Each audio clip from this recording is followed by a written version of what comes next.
Hi, everybody. Welcome to another episode. I'm Mike Monticello. I'm Ryan Pizlikowski. And I'm Jennifer Stockberger. So today we're going to spend most of our time talking about our first impressions of the all-new 2024 Toyota Land Cruiser, which is a pretty iconic model for decades. The quick overview is the new version is smaller, it's less expensive, and should be significantly more fuel efficient than the outgoing version, which was last sold in North America for the 2021 model year. So it has a little bit of a hiatus, and now it's back, and it's all new. Quick spoiler alert, it uses a turbocharged four-cylinder hybrid powertrain. So that's a huge difference. So we're going to get into all of that as we go forward. But before we kind of tell you everything we think you want to know about the Land Cruiser, let's just start with what we bought.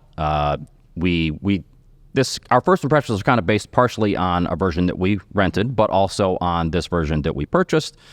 And I think most of you know, but if you don't, we only test vehicles that we purchase, and we purchase everything anonymously. If we don't purchase it, then we don't test it. So that one that we rented from Toyota, we would never test. But anyway, so and for example, one thing we wouldn't do with our test model is take it on a rock hill until we're totally through testing. But we were able to do that with the rented version. Right. So, okay, so what did we bought? We bought the second tier version, which is just called Land Cruiser versus the base 1958 model. And our test model was equipped with a few optional features. The most notable is the premium package, which brings things like a 14-speaker audio system, a JBL premium audio system, wireless charging, leather seats, power sunroof, a cool box in the center console, a head-up display, and lane change assist, which is kind of a neat feature. And along with a few other minor options, plus the $1,395 destination charge, the total price of our Land Cruiser that we're going to be putting through our test program is $69,770. Just let that sink in. Actually, but that's a lot. $69,000. That's a lot cheaper than the last version. Right. That's part of what they're trying to do here is really make this a more affordable. It had gotten, besides getting long in the tooth, it had gotten just way too expensive. And they got Lexus up there hovering above it. Like, what do you do with a $100,000 Toyota that's now Lexus? And right. Yeah. We're also happy to see. For them to figure out. And they did, it seems. Yep. We're also happy to see that the 2024 Land Cruiser has a full suite of standard active safety and driver assistance features. We're talking automatic emergency braking with pedestrian, cyclist, and motorcycle detection, automatic emergency braking that operates at highway speeds, blind spot warning, rear cross traffic warning, reverse automatic emergency braking, and something that is dear to your heart, Jen, automatic high beams. I say that because Jen was in charge of our headlight testing program for a long time. Right. Okay, so before we get into the one that we purchased and the first impressions, let's take us down memory lane, Ryan. Tell us, for those people that maybe don't know much about the Land Cruiser, and like I said, it is a pretty iconic model. I think that's fair, right? Just give us a little history of it. It's I would say it's definitely iconic, and it's didn't look anything like it does today. I mean, things evolved, but it was back when they first came out, it was like a Jeep, basically. These originated in Japan in like the early 50s. They didn't come here till like 57 or so. 58. And isn't that 50, the name? The trim? Yeah, right, yeah. So you're such a model year was stickler for details. Saying, isn't that's what it alludes to, right? Right. No, that's right. Time they were hit. And the term FJ, we always hear of the FJ Cruiser that they did eventually, but there was FJ 20, 40, all the series as they went along. And it was the F-type engine. It was a flat or inline 6-cylinder of various displacements over the years. And then J, which I learned recently, was actually the body style, which was Jeep. It's a Jeep body style, right? So they went through all the years, and then it evolved from this little off-road short wheelbase Jeep-like thing to, the last one we tested in 2008 was basically a Tahoe that goes through the woods, right? I mean, it was a huge, big V8, like it was not this... And 3 rows of seats. Yeah. Big and heavy. Luxury vehicle where, we'll talk about it, but this is a little bit different from that. So it's iconic. I mean, it's like the Jeep Heritage or the Bronco Heritage, something like that. Right.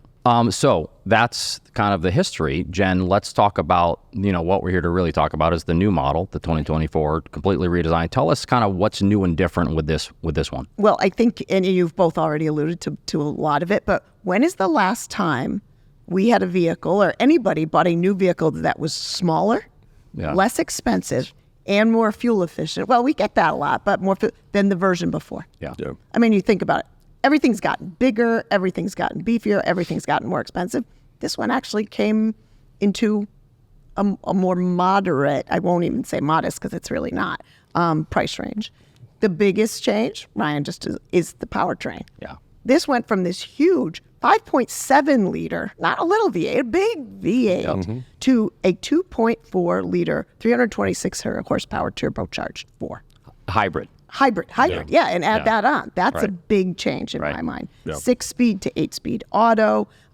Our Land Cruiser got 14 miles per gallon to the 2008 version we tested. It's now EPA rated at 23 combined. Right. And of course, we, as part of our test program, like we do with every vehicle, we will put it through our own fuel economy testing, which will probably be similar to the EPA ratings, but we always like to do our own. The other thing is that it's still got its off-road elements. Right. What I think the differences are is they're much more technologically driven. You talked about the one we rented, with all these, you could pick auto, dirt, sand. All the different terrain modes. All the different terrain settings. It's got, the traction control. It's got you can dislocate, if that's the right word, the front stabilizer bar to keep tires on the ground in uneven terrain. So all of that. And then finally, you already said it, the safety additions. Right. As we know for Toyota, that Toyota Safety Sense packaging, blind spot warning, rear cross traffic warning standard, which they weren't always. Right. But to me, those are the three things that would drive wanting to get a newer version. Right. So, and it sounds to me like what you're saying, Jen, is we're talking about a fully modern Land Cruiser. That's what kind of this is all about. Yep. But now, so those are the specs. But what's it like out in the real world, right? Like now, Ryan, I feel like I know that you have an affinity for Land Rovers and other types of off-road vehicles. Is that correct? That's correct. So I feel like a Land Cruiser kind of fits into your vein of comfortable off-roaders that kind of have some cachet to them. Yeah. What do you think of the new version, the new Land Cruiser? So I like it a lot. Going back to what Jen was talking about, the downsizing of it and whatnot, and it kind of getting back to its roots a little more. Where it's a hybrid, and that's like a very progressive for an off-road vehicle, but it's smaller. They put all the locking differentials back in there and the disconnecting sway bar. Yep. That it's got all the goodies in there that make you feel like you're in an off-road vehicle. It looks much better, I think. I mean, we don't weigh our ratings on looks, but like for me, I think it looks amazing. I will say, I wish we got the round headlights. Yeah. Not we have the rectangular ones yet. The triple our version beam doesn't. LEDs. The version we purchased doesn't come with the triple those. beam LEDs, which are we the three would we probably would we surmise that the ones we have, the headlights we have, would be better than the round ones? They're technology-wise? LEDs. They have some technology like swivel, the curve adaptive. Okay. They have things like that, and they have leveling. So I still want the round ones. Anyway, the round ones look more nostalgic. And then just driving it, I mean, it drives like a little truck. It got some body roll, and the steering isn't like super sharp like it shouldn't be, I think. It's powertrain. It's a Toyota hybrid powertrain, which I think have always been great. This one's not perfect, I will say. I noticed a few things that were even a little different than the one we had rented, but it's got tons of power. I mean, it scoots right along. It's not a light vehicle either, but it moves right along. I don't know. I'm excited to take it off road a little bit. Yeah. Which we will do. I do think ahead at some of these vehicles, they can drive through water and whatnot, and doing that with a hybrid system makes me a little uneasy, but I don't know. We'll find out. I will say, you talked about the looks. There are, we have so many different cars. It's not often that a car elicits such a, hey, what is that? I love that. I agree with you. Yeah, you definitely were getting some of that. Absolutely did. I had it over. Lovely color. I was going to say that I think that blue is helping. Beautiful. But yes. I was lucky enough. I had it over the holiday weekend. And I got 3 waves from 2 new Land Cruisers, the new one and an old one, like an FJ 40, like going back to like the 70s. Yep. And I was like, all right, because usually people are like, and the purists are like, but it was pretty cool. Let me know. Styling. Let me know if you get away from a Wrangler person. Okay. No, I might have got a middle finger a few times. Yeah. Okay, so Ryan's pretty high on it. Yep. Jen, are there some things that maybe aren't quite gelling with you with this new Land Cruiser? Yeah, so here's the thing. It's not that I dislike the Land Cruiser. It's that I think for this vehicle, owners, buyers certainly need to manage their expectations because they're shelling out $70,000 if they're on if they look at purely at the styling, go, I just love that vehicle. Right. I'm going to get that. It's $70,000. But I think if you're thinking it's going to be a luxury vehicle, those people will be very disappointed. Right. It's underpinning a truck. Yep. It rides like a truck. It sounds like a truck. It handles like a truck. I love it. Which Ryan loves. But not for 70 grand, to your point. For 70 grand, that's all I'm saying. There is notable roll. My kids used to say, this is a sick car, meaning they were getting motion sick in the back. I wonder if somebody's kids are going to be going, this is a sick car. Things like that. If you're not using it for off-roading, I'm not sure people are going to be pleased. I think they just need to know. If they're going in with eyes wide open, like, I just love this, right. I'm going to take it. This is the next vehicle I will see all over Martha's Vineyard in one year. There will be a ton of them. I think that you're right. And I think for me, I'm almost fine with, it's really hard to have both really awesome off-road capabilities and really good on-road capabilities. It's very difficult. I think maybe Range Rover is maybe one of the rare exceptions. Of course, that's even more money, but that they're able to do both, right? Right. But it's really hard to do that. So I would almost give them a pass on the ride, right, and the handling. But what I can't give them a pass, I'm just saying. Okay. And we'll get to it because we haven't really gotten into it. But I can't give them a pass on the powertrain. Because when you're going from a super smooth, awesome, luscious V8 to this thing, it's it feels very trucky at times. It comes across as kind of unrefined. I think it's a big jump from people. Anyone who bought the last Land Cruiser to go to this one, it's going to be a big jump in terms of the powertrain because there's just some issues with it. It's like it can be a bit jumpy off the line during full stops, and then there's some hesitation during rolling stops, and I think that's partially because of the hybrid, because it's really, I don't want to say, it's a little bit aggressive when it turns the engine off. Right. You can notice that before you get to the stop, right? So now, but if you're doing a rolling stop and you're getting going again, now there's this moment where the gas engine's off and it's not capable. It has a small amount of electric power it can give you. Go ahead. And the 8-speed. So it's doing that searching, right. which a lot of gears to figure out. It's a lot of gears to choose. So I think that, like you said, the mid-range torque is fantastic. Ryan, I totally agree with you about that. But there's just some unevenness to the powertrain where sometimes you ask for a downshift, it comes nice and quick, but then it comes on more abruptly than you thought. But the biggest thing for me is the vibrations. The vibrations you feel through the steering wheel, basically during any kind of acceleration. And the harder you press the gas pedal and the higher the revs go, the more it vibrates. And that's just a big difference. And it just feels unrefined. Yes, it's kind of a truck, and that's okay. Yeah. But for me, it's just a little, I don't know if I would want to put up with that all the time. Is it a $70,000 Tacoma? Yeah, exactly. Yeah. Now, one thing I was thinking too is the noise. I think of the pleasing grunt or whatever, the exhaust burble, all those words that went with the V8. Yeah. Now you got, I'm going to say it again, turbo wine, and a lot of it. And I pull this room, and they're all like, I love turbo wine. And I'm like, oh my God. See, I think the terminology, you're denigrating it. It should be turbo whistle. It is. When you say whistle, wine, it sounds offensive, Jen, but whistle sounds good. I actually wrote here, wine whistle. Well, so that's funny because I don't mind, like I said, I don't like the vibrations for the steering wheel, but I don't mind a turbo whistling up and down. I kind of like that. Right now in the cars that we have. Yeah, this is embarrassing, but that if it's real like high pitch, I'm a little hard of hearing. I don't hear that whistle. Oh my gosh! I did hear it in some of the cars we've had in the past, but this didn't. I did detecting it.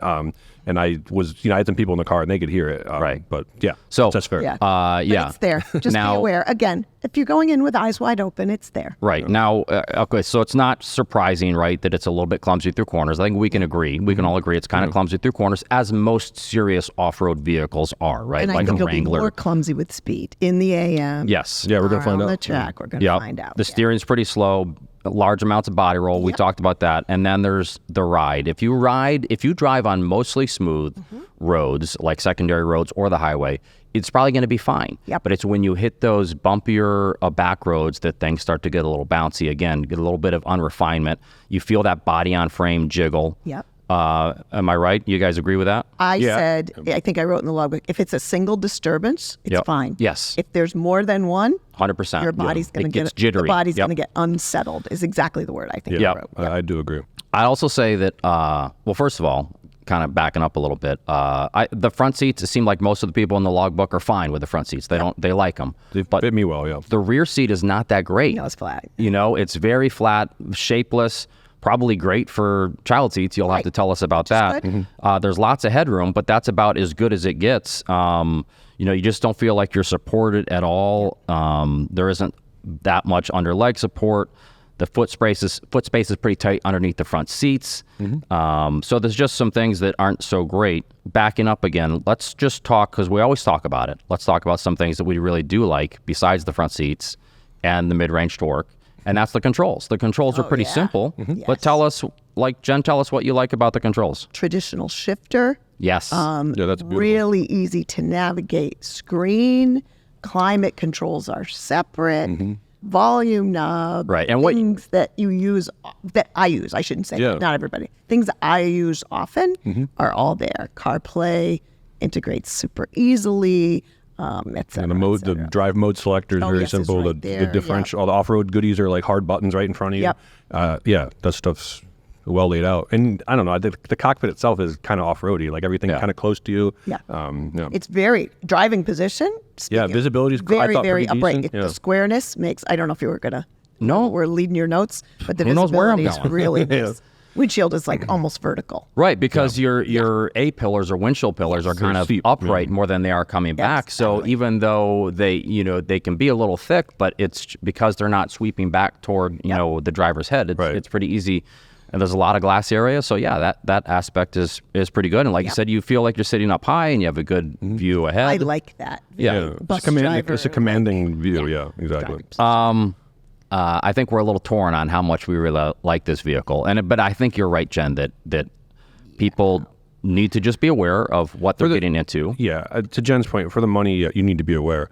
If you put the money aside, that's like my type of vehicle. I like that. I can give up a little bit of ride for that. I like that trucky off-road feeling. But yeah, for that kind of money, that's a very good point. I mean, it's not the old Land Cruiser. And the old one was luxurious, much more. But there is something to what you're talking about, that there is something just kind of unique about a vehicle. And you even find that when you get in a Wrangler after you haven't been in one for a while. It's kind of has a unique drive. It feels so trucky and old school. And there's something... there's some character there that you don't see in a lot of these bland SUVs. You know what I mean? This weird appreciation, though, that they're still trying to make these fun cars.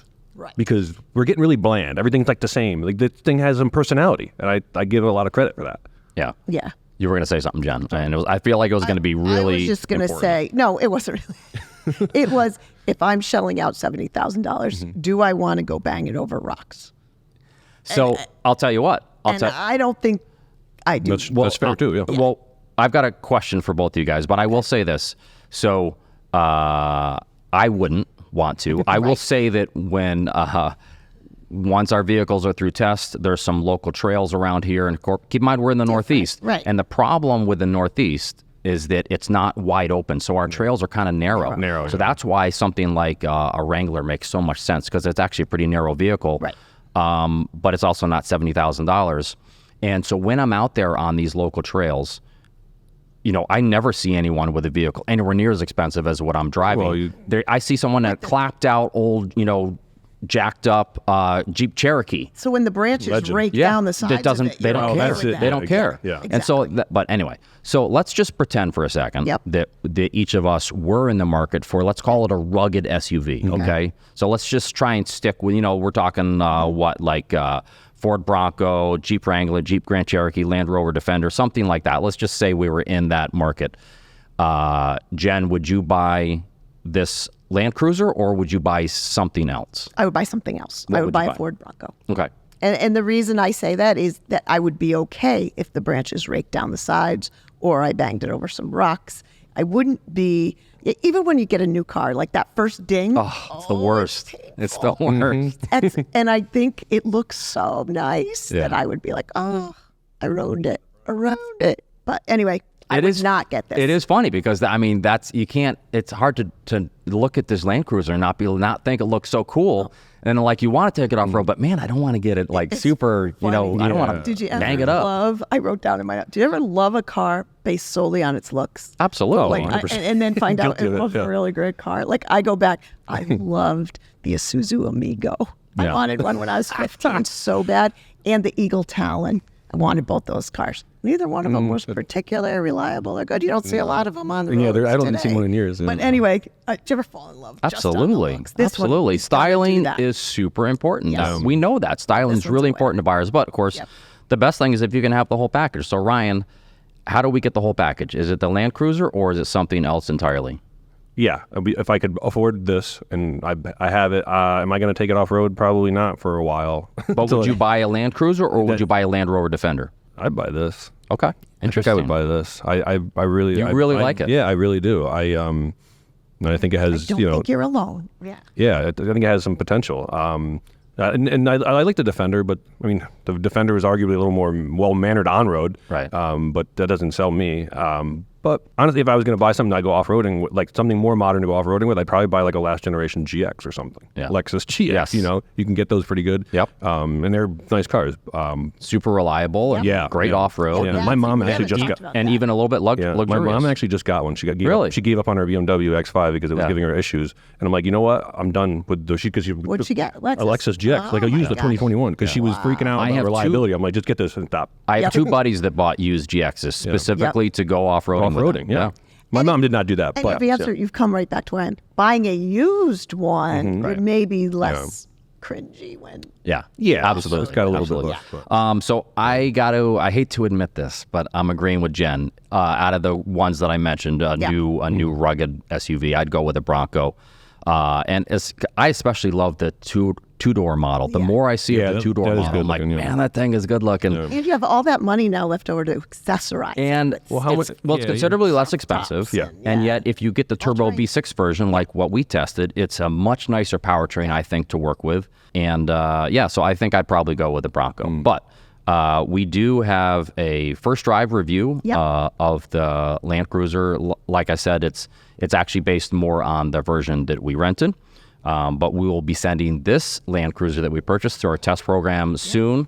So stay alert and be on the lookout for full road test results as soon as we have them. I suspect we'll be fighting over it a little bit. Yeah, definitely. Because it's not our 70K, but well, that's just it. And it's different. Our friends and family will go, bring that home. Maybe we'll do some off-roading.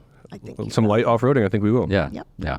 All right, so let's move on to audience questions. Don't forget to send those questions, comments, 30-second video clips at talkingcars@icloud.com. And definitely, if you don't mind taking a little time, shoot some videos. We love the cool backgrounds. We love seeing your faces, so send those if you have the time. And to that end, if we use your video or your regular question that you send in, we're going to send you some CR Auto Test swag, maybe a T-shirt or something like that. So be sure to, like a little more motivation to send in a really good question. It's not a bribe, is it? It's not a bribe, but it's a little, and not even a popularity contest. It's more about just sending us a good, well thought out question. It's appreciation that maybe you haven't seen, talked about on the show before, right? Okay, so the first question today comes from Steve, and Steve says, lately, I've seen commercials advertising that their particular cars come recommended by CR. I seem to recall that CR has a no advertising policy. Do these ads fall under this policy, or am I missing something? Steve likely isn't the only person to have noticed this.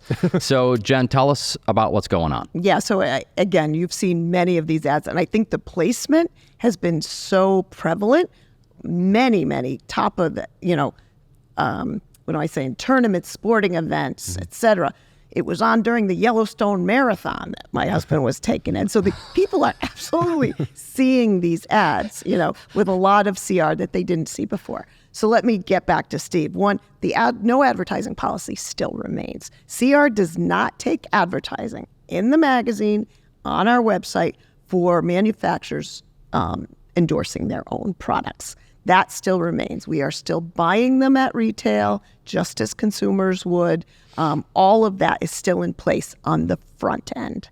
The difference is now that we are licensing the CRR, what they call CRR, the CR recommendation, products that get that recommended check mark, or even some of the listings, best brand overall, or things like that, top for reliability, through what we call a reprints package. And the impetus was to get that information where and when consumers are shopping. So, rather than having them go into a retail site and go, oh, now I got to go home and pull up CR, that you would know at a glance, this is a CR recommended product. Maybe you're in Home Depot, maybe you're at Lowe's, as well as let manufacturers use that advertising if you're in the market, or even if you thought you might want to be in the market.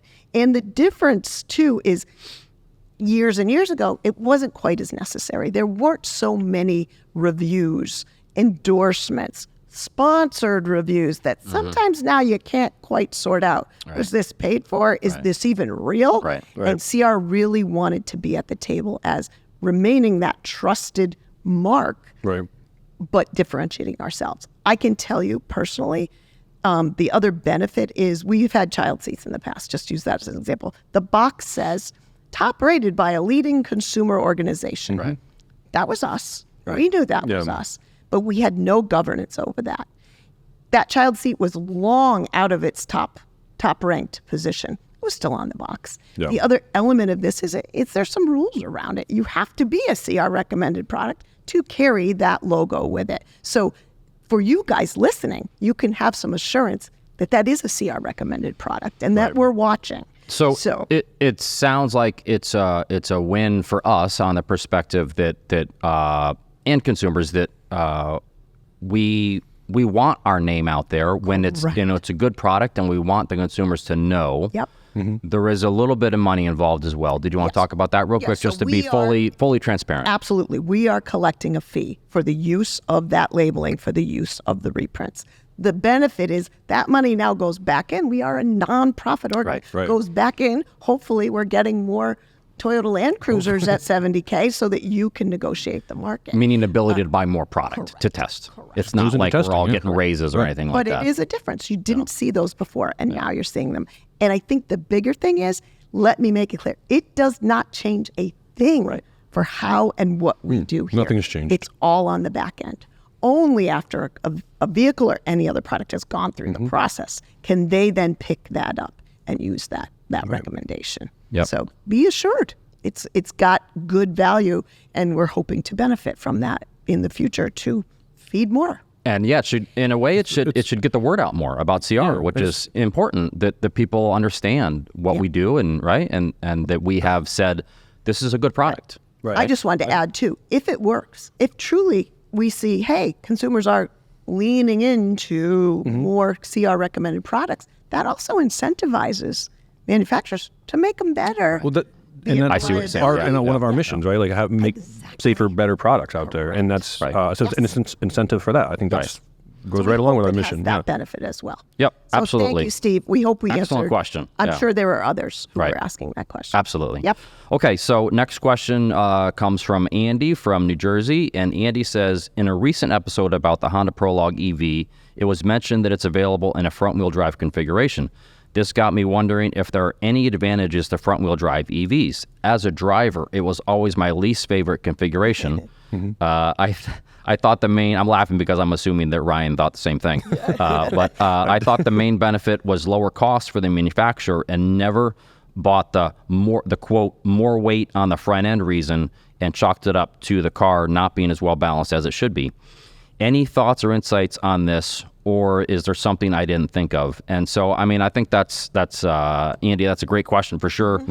Ryan, as one of our, vehicle dynamics engineers, I'm going to throw it to you to tell us a little bit about, it feels like we're back to the old front-wheel drive, rear-wheel drive debate. And so what are the advantages or reasons why you think an automaker would have a front-wheel drive EV? Yeah, so back in the day when we had internal combustion engines, which we still do, there was a period of time where like vehicles, they were rear-wheel drive.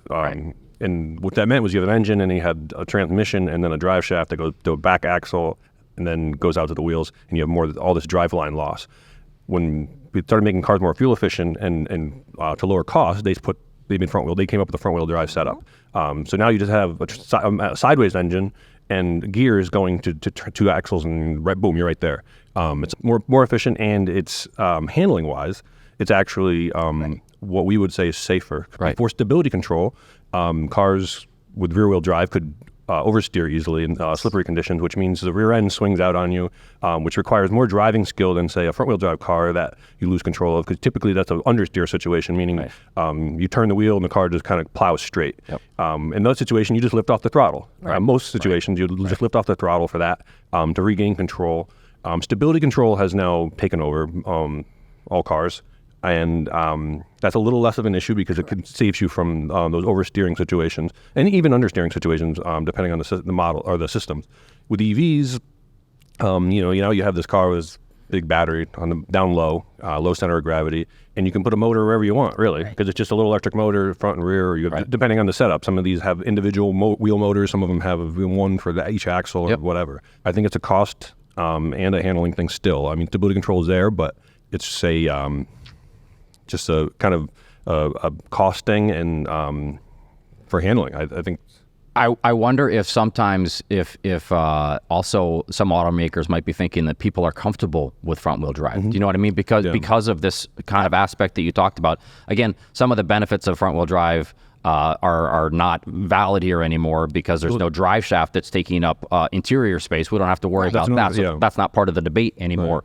But if people, for decades, people thought front wheel drive, better traction, and I'm kind of, with Andy here that, if it were me and I were trying to get up the hill, in a front wheel drive car, I'd probably go up backwards because all the weight transfer, right? Transfer, exactly. But anyway, so I wonder if that's part of it, that they feel people might be more comfortable. But that will say that there are a lot of rear wheel drive EVs out right now, with all wheel drive optional. Right. And the difference is that we are seeing EPA ratings where the two-wheel drive, whether it's front-wheel drive or rear-wheel drive, is going to have a slightly longer driving range than assuming they're using the same size battery. Right. A slightly longer driving range for the two-wheel drive version versus the all-wheel drive version. I would think to maybe, sorry, Joe. No, go ahead. With the front-wheel drive EV, on the Prologue or whatever, because you can get that in an all-wheel drive version. Yep.